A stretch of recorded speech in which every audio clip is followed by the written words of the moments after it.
અને મારા વાલા બાળકો, હવે આજે આ વિદાય સમારંભ પ્રસંગે જેને આમંત્રિત કર્યા છે સાહેબે, એ અમારા માટે બી ગૌરવનો બાબત છે.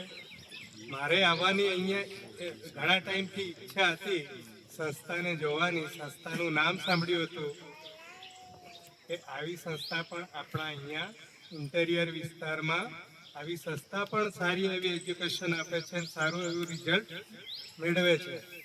તો આ સંસ્થામાં મારે વિઝિટ કરવું જ હતું અને સાહેબનું આમંત્રણ આવ્યું તો સર સ્વીકારી લીધું. કેમ કે મારા બાળકો મળે, ભણવાવાળા બાળકો મળે તો મને અત્યંત ખુશી થાય છે.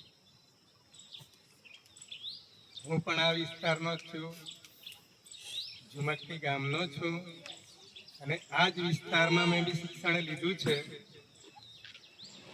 8મું ધોરણ, 8 થી 10 ધોરણ અમારે બાજુના ગામમાં કોલવાણમાં મેં સ્ટડી કરી છે, સેલાંબામાં મેં સ્ટડી કરી છે, રાજપીપળામાં સ્ટડી કરી છે. એટલે આ જ વિસ્તારમાં મેં શિક્ષણ લઈને ગાંધીનગર બેઠો છું. બરોબર? પણ શાના કારણે? એક મહત્વાકાંક્ષા. સાહેબે ઘણી એવી તમારી પરીક્ષાની ટ્રીકની વાત કરી, પણ એક મહત્વાકાંક્ષા જે તમારામાં નિર્માણ થવી જોઈએ, અત્યારથી સપના તમારે જોવાના છે, એ આગલું સ્ટેજ હું લઈ જાઉં. ઘણી બધી તમારે પ્લાનિંગની, પરીક્ષાની પ્લાનિંગ કઈ રીતે કરી શકાય, પરીક્ષામાં વાંચન કઈ રીતે કરી શકાય, એનું ઘણું બધું ડિસ્કશન, મોસ્ટ ઓફ ઘણું બધું. અને એ જ પેટર્ન આપણે ફોલો કરવાની છે. જે તમારી આદતો અત્યારે છે, વાંચનની જે આદતો છે કે તમારી વર્તનની આદતો છે, આ એજમાં છે, એ જ તમારે લાઈફ ટાઈમ રહેશે.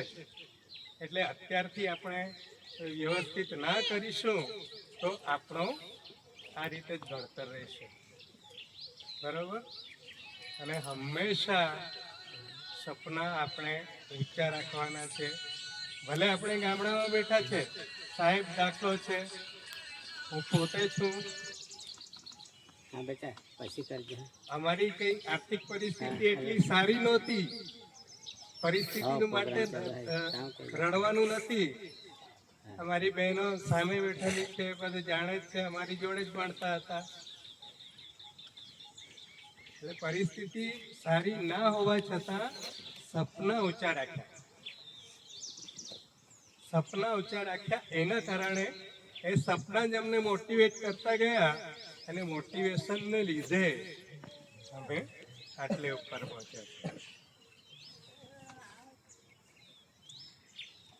ઘણું શું કલેક્ટ થઈ જા, એટલા સિરિયસલી આપણે રહેવાનું નથી સ્ટુડન્ટ લાઈફમાં. બરાબર? હસતા ખીલતા રહેવાનું છે અને અભ્યાસ કરતા જવાનું છે. બરાબર? મસ્તીમાં જ અભ્યાસ કરવાનું છે. બહુ સિરિયસ પણ રાખવાનું છે નહીં. વાંચવા પૂરતું સિરિયસ પણ, બસ મસ્તીનો ટાઈમ હોય, મસ્તી કરી લેવાની તો તમને સારું એવું ઘડતર થશે. સપના સારા રાખવા.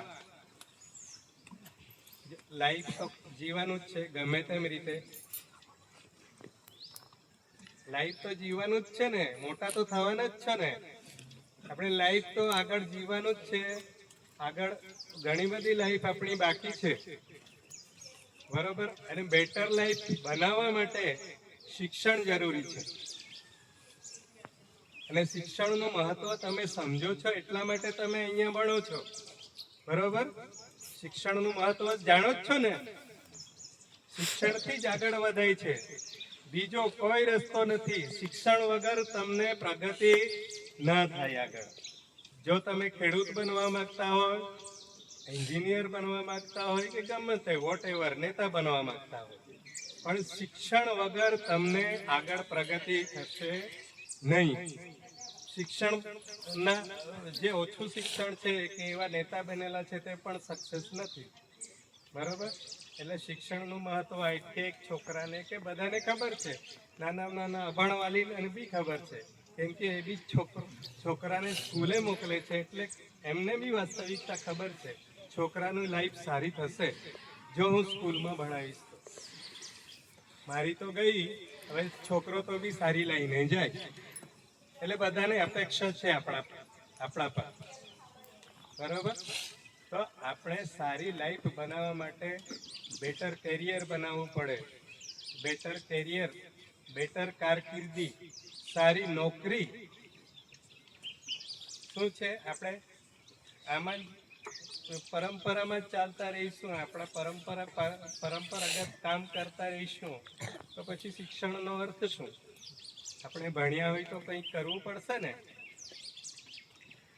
કંઈક કરવું પડશે તો કંઈક સારી નોકરી કરવાની. કોઈ ટીચર બનવાની ઈચ્છા હોય તો ટીચર બનશે, પણ અત્યારથી જ ગોલ નક્કી કરી લો કે મારે આ તે બનવાનું છે. વોટ એવર તમારામાં જે ઈચ્છા હશે તે. હું તો કહું છું કે આ એરિયામાંથી 1-2 આઈએએસ ઓફિસરો ડાયરેક્ટ બને. મારી ઈચ્છા તો એવી છે. ઘણીવાર અમે શાકભારા સેમિનાર લીધા છે અવેરનેસ માટેના, તેમાં એ 2-3 છોકરાઓ સિલેક્ટ થઈ ગયા છે. એટલે મારો ટૂંકમાં કહેવાનો મતલબ એ, તમે હવે સપના કયા રાખવાના? સાહેબ મને તો આગળ ટીચર જ દેખાય છે, હું તો ટીચર બનીશ.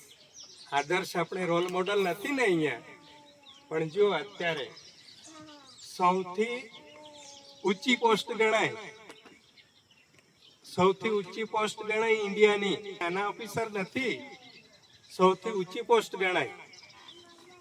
તે સૌથી ઉચ્ચ પોસ્ટના સાહેબ આપણી પાસે છે દાખલા. કલેક્ટરથી બી ઉપર સાહેબ ઉપલી પોસ્ટ પર નોકરી કરીને આવ્યા છે, અને એમનું કાર્ય પદ્ધતિ એકદમ જોરદાર, ગમે તેને કોઓપરેટ કરે, અને એનું આખું જે બી અહીંયાથી કોઈ બી માણસ જાય, એક ફોન કરતાની વાર હોય, બાકી કામ એ ફટાફટ કરી દે. એ કામ કરવામાં એકદમ એક્સપર્ટ છે સાહેબ. બોલવામાં સરસ સ્પીચ કરી સાહેબ, પોતાની રીતે કહેતા હતા, પોતાને એમ શ્રેષ્ઠ ના ગણે. કોઈ પણ દિવસ જે માણસ શ્રેષ્ઠ હોય એ પોતાની જાતને શ્રેષ્ઠ નથી ગણતો, નાની જ ગણે છે. પણ અંદરથી જે મહાનતા છે એ જુઓ તમે, કેટલી સિમ્પ્લાસિટીથી આઈએસ ઓફિસર છતાં પણ કેટલી સાદાઈથી અહીંયા આવ્યા છે. આપણા નાના ઘરમાં, નાના કાર્યક્રમમાં એમને તો ક્યાં આમંત્રણ મળતું હોય, બરોબર. એનું વેલ્યુ કરવાનું, એ આપણા રોલ મોડલ છે. અત્યાર સુધી આપણને ટીચરો દેખાતા હતા આપણા સમાજમાં, અત્યારે ડૉક્ટરો બી બન્યા છે, એન્જિનિયરો બી બન્યા છે. તો આપણે એવી મહત્વાકાંક્ષા રાખવાની કે આપણે પણ મોટા બનીશું, કશું સાહેબ જેવા બનીશું, કાં તો એન્જિનિયર બનીશું, કાં તો ડૉક્ટર બનીશું. પણ બનાય કઈ રીતે, એના માટે બી રસ્તા છે. તમે અત્યારે પરીક્ષા આપશો, હમણાં બોર્ડની પરીક્ષા આપશો,